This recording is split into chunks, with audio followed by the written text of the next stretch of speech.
So today we are finally going to check out the very popular LG 27GN 950.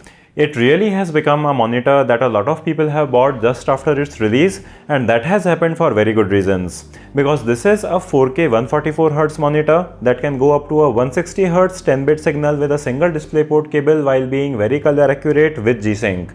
And so this monitor really does everything, and if you can afford it, then you should just buy it.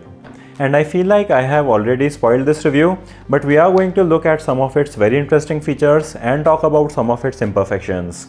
Hey guys, I am Siddharth and let's get started.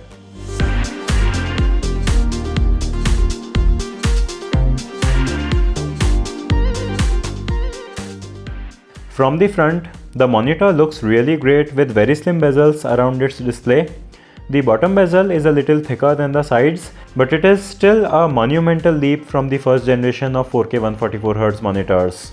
From other angles, it also looks nice with some very interesting design elements, but it is made completely of plastic, so it doesn't have very premium feel to it.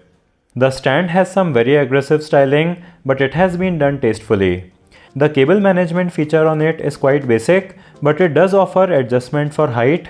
You can tilt it and pivot it to 90 degrees on the right. There is no swivel, but it is not an issue for me. There is a very bright RGB ring at the back that also circles the nicely designed space for circuitry, and the vents with their red accents also look great.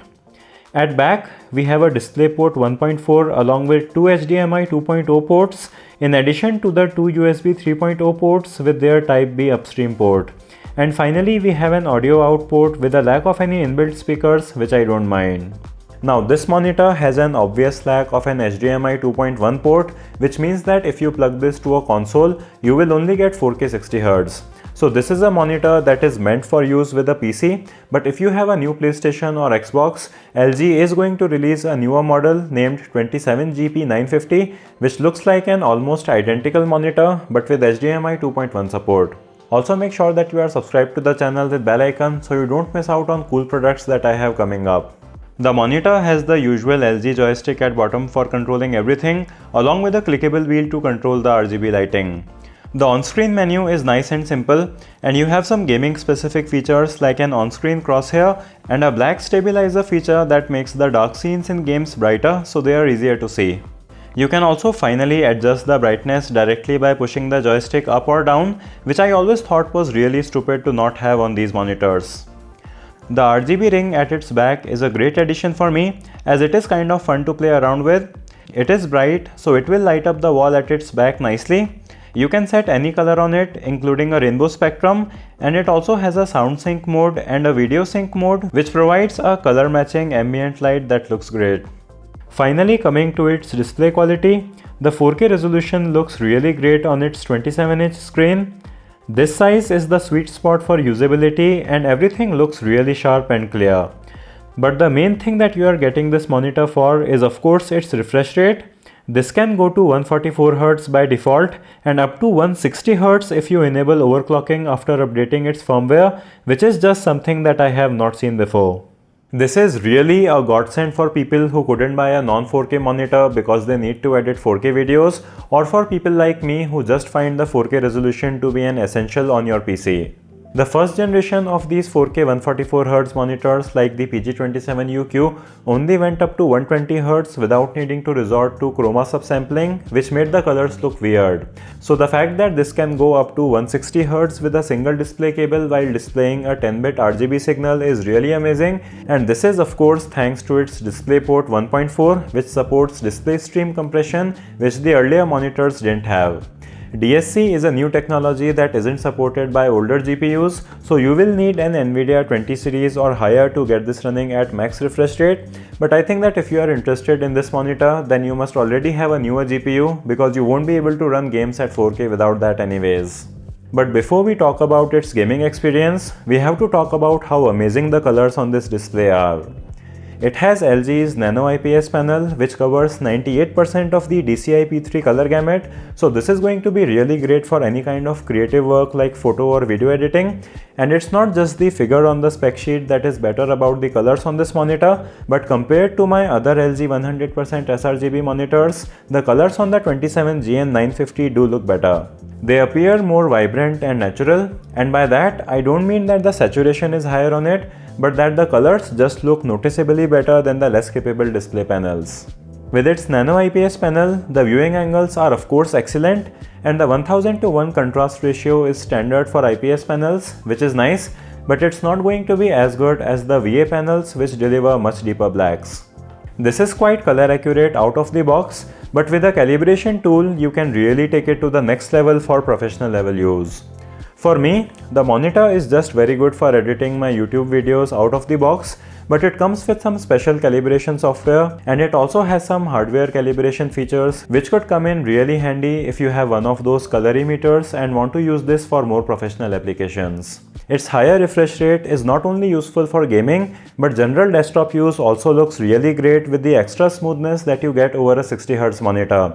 And even though I have learned to live with 60Hz monitors as I needed 4K resolution, having 144Hz is really amazing, and all the animations on windows and your mouse movements look very satisfying, and it also makes it easier on your eyes as it is just more difficult to track motion on a 60Hz display in comparison, and 60Hz also feels less responsive. In addition to the excellent performance of this panel in color reproduction and refresh rate, the response time on it is also really great, and with 4 milliseconds of real world response time with very low input lag, this really becomes a monitor that is even fit for competitive gaming. You can see that the result with the fast response time setting on the monitor is pretty great, while the faster setting with the advertised 1 millisecond response time results in a very visible overshoot which makes it unfit for use. And that takes us to the gaming experience on this monitor, and that is of course really amazing too.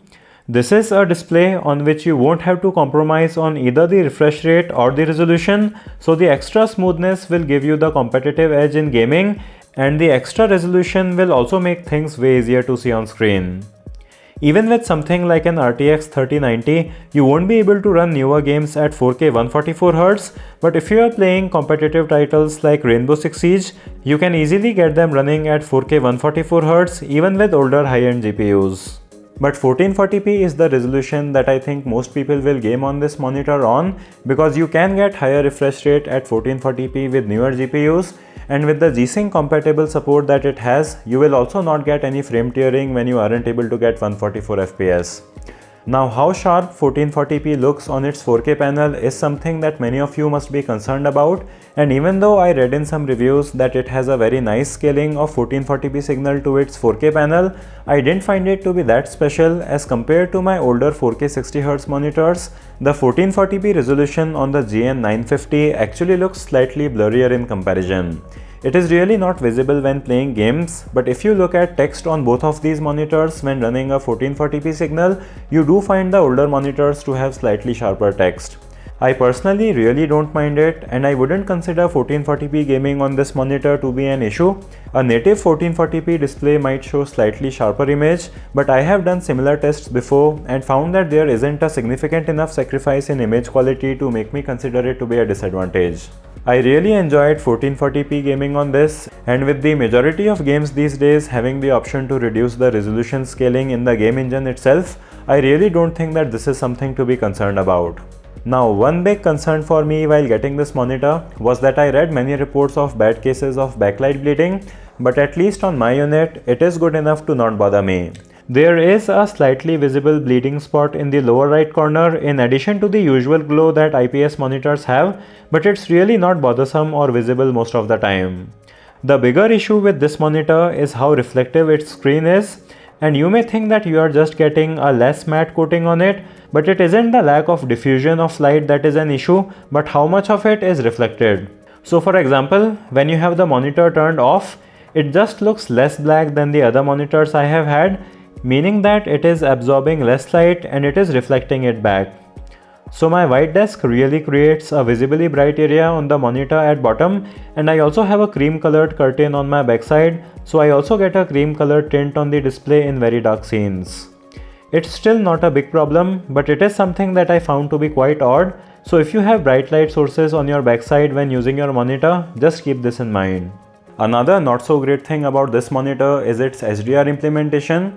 The typical brightness level on it is 400 nits, but it does qualify for Display HDR 600 standard as it can deliver bursts of 600 nit scenes. So you can watch HDR content on it, which looks nice because of its higher brightness and color gamut, but this is an area where this is not going to be even close to something like the PG27UQ, which had 1000 nits of brightness with 384 dimmable zones.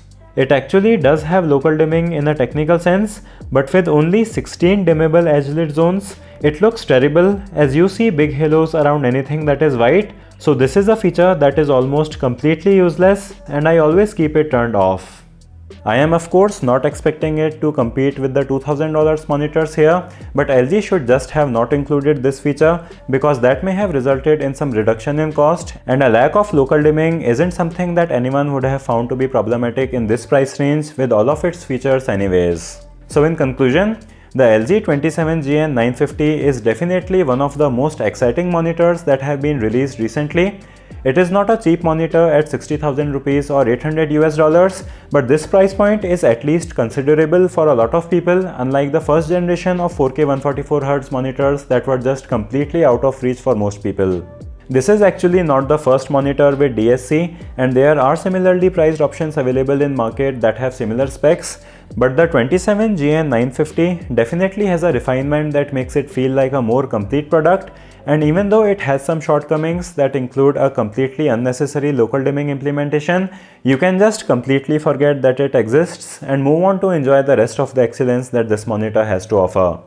This monitor is recommended to people who game on their PC in addition to doing productivity work, but I just really feel like anyone who can afford this should get this because the display experience is really on the top level of display technology, and it is just a very nice monitor to have.